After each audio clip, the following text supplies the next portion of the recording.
Cellular is a 2004 American action crime thriller film directed by Davis R. Ellis. School teacher Jessica Martin is abducted by ruthless crook Ethan and brought to a remote hideout where she finds a broken cell phone.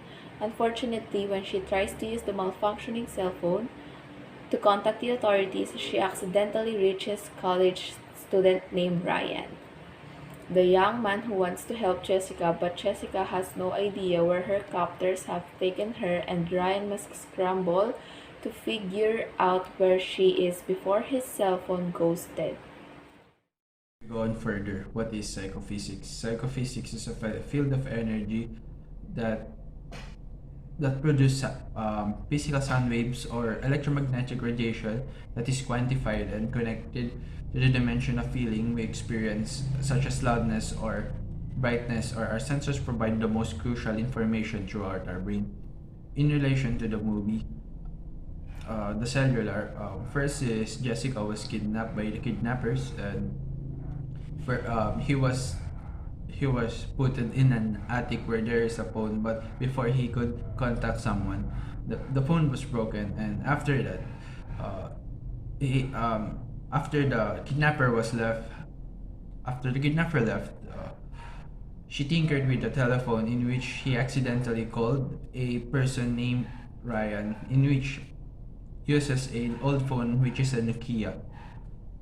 And after that, after calling him, Ryan, after first she failed, and after insisting it, um, Ryan helped Jessica, in which Ryan became a good Samaritan and helped her solve the case, in which how how she he and she helped them solve each other by finding each other through the phone that was given and the instruction given by Jessica.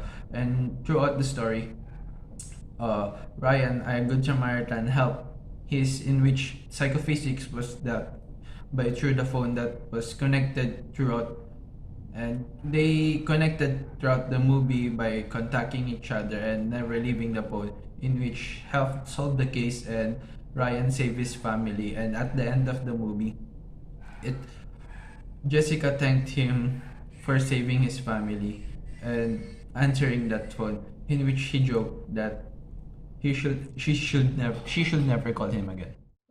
Transduction in general is the transportation or transformation of something from one form, place, or concept to another.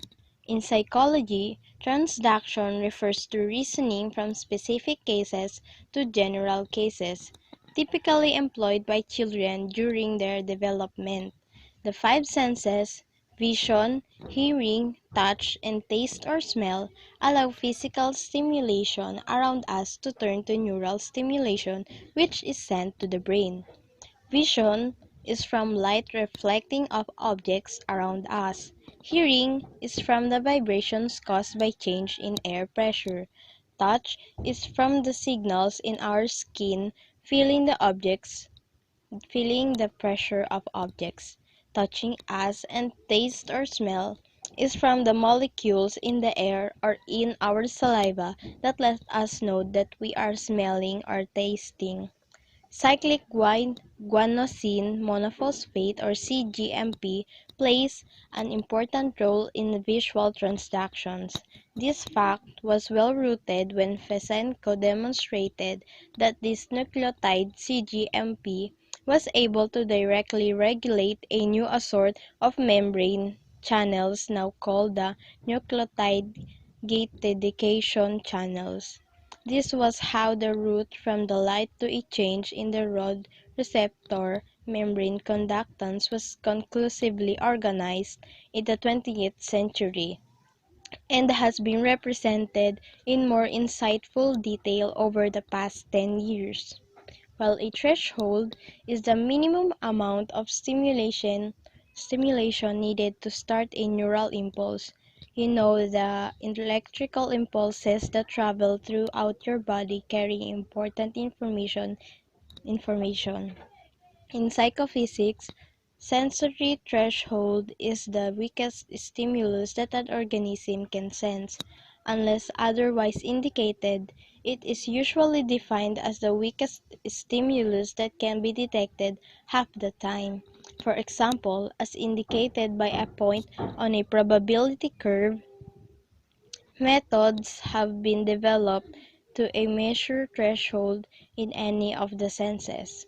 Several different sensory thresholds have been defined. Absolute threshold, the lowest level at which a stimulus can be detected. Recognition threshold, the level at which a stimulus can not only be detected but also recognized. Differential threshold, the level at which an increase in a detected stimulus can be perceived. Terminal threshold, the level beyond which a stimulus is no longer detected. The absolute threshold serves as an important tool for researchers studying the capabilities and limitations of human sensation and perception. One important thing to remember is that researchers distinguish between the ability to detect a stimulus and the ability to tell the difference between the stimulus levels.